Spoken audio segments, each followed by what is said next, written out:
question. I think everyone has the same question. What happened? What happened? We need more budget. That was a one-day shoot. One day? One day shoot, like $3,000, and we just got it together.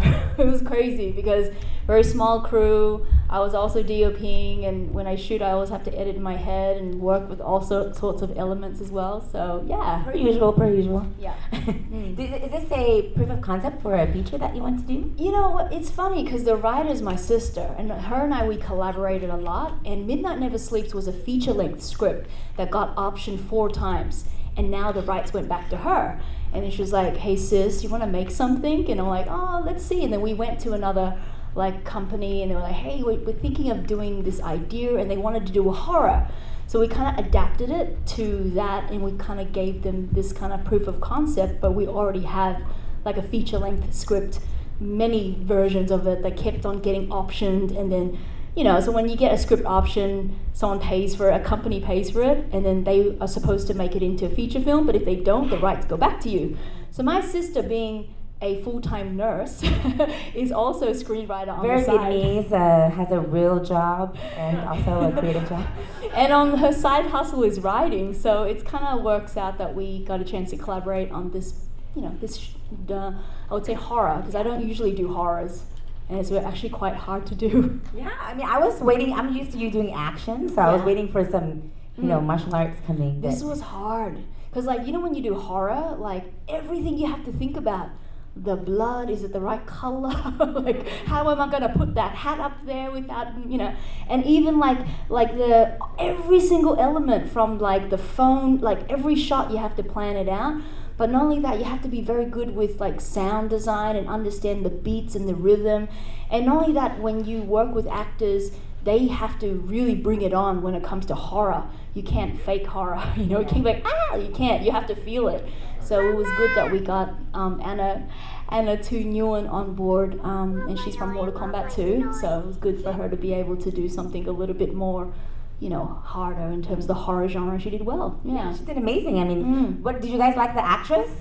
Yeah, easy to watch her. If you could just watch one person for, you know. Yeah, she's gonna blow up because Mortal Kombat 2 is coming out, and she's this Queen Sindel, like Vietnamese, right? And it was good that we're able to pitch her this project to do. So I'm happy to get her on board. Yeah. Oh, sorry, my dad.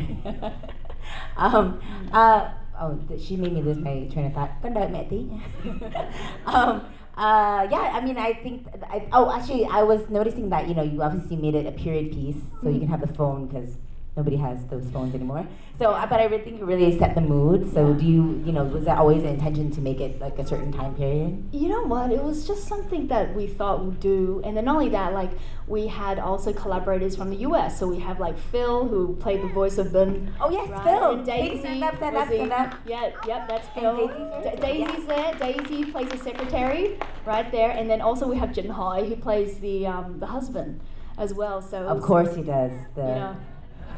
So it was kind of good to be able to collaborate with other actors and get them on Zoom and get them to feel the bits together and then get this to happen as well. So really seeing that all come together, which is fun, because, you know, filmmaking is supposed to be collaborative. You know, you might not have a lot of resources, but you can make something from nothing, and that's the beauty of it. This house was so cũ kỹ, like it was so dirty. Like, man, going to this house, I was like, man, ngứa ngáy quá trời. But you know, the older they are, the better, right? So we have to chịu đựng, we have to really bear it through just to film that. But, and again, going around looking for all the đồ cũ, like all the old stuff. Like, who has that like phone? We had to go on like Gumtree and Marketplace, and then go all to old people who collect all this stuff and see if I can borrow it, and all those things to make it happen, yeah.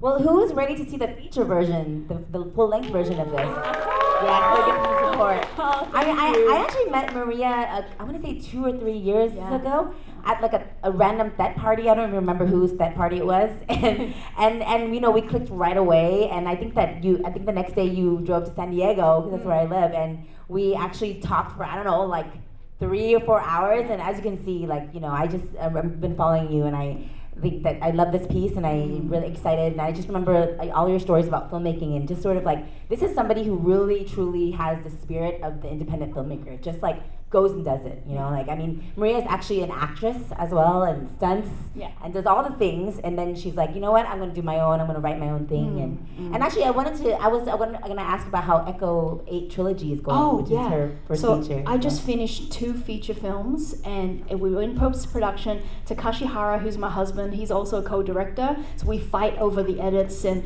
we're at the moment in post-production, so by next year we'll have it out there, but it's a lot of work.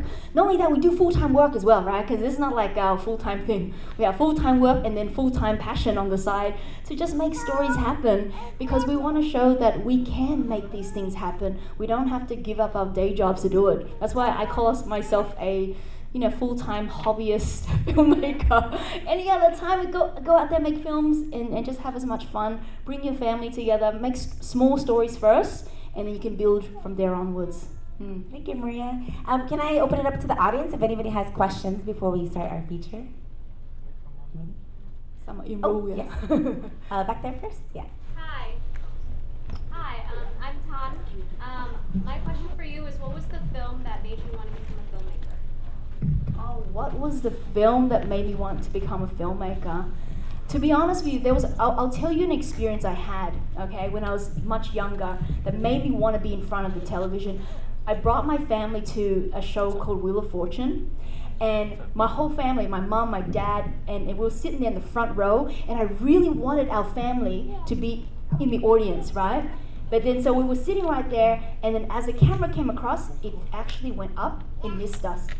So, and at that moment, I looked at my mom and dad, because I thought they were going to be on TV, and I looked at their faces, and you can tell they didn't feel like they belong. We went all this way to Wheel of Fortune to be part of the audience just to get that 1 second to be on screen, and we weren't even allowed to have that.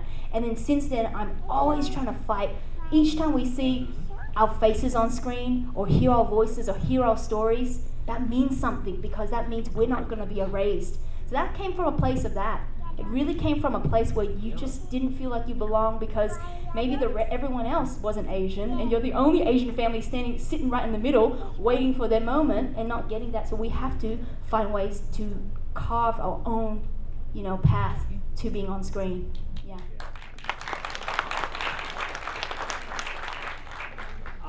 What inspired making the character a pregnant mother as opposed to a normal woman?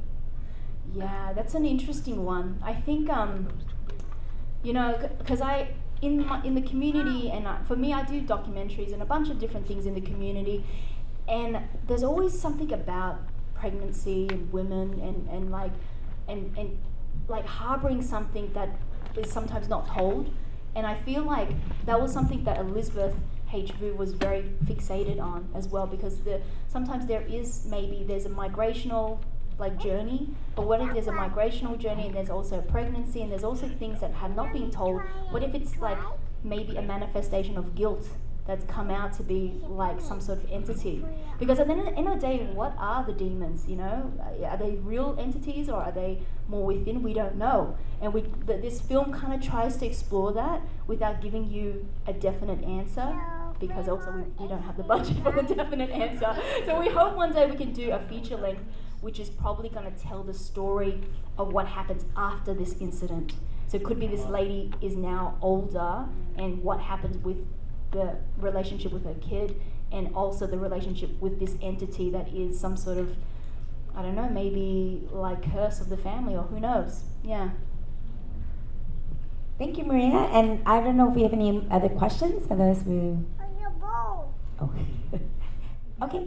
And yeah, I just want to say good luck on your journey. I look forward to the features that you're currently editing, because Viet Film Fest is every year, and also I look forward to the longer version of this film. And so next up we have our feature presentation. Thank you, Maria. We have our feature presentation, which is the ancestral home, Nhà Gia Tiên. And unfortunately, the filmmakers aren't here today, but I hope you enjoy the film and then send questions to their Facebook page. Okay, thank you.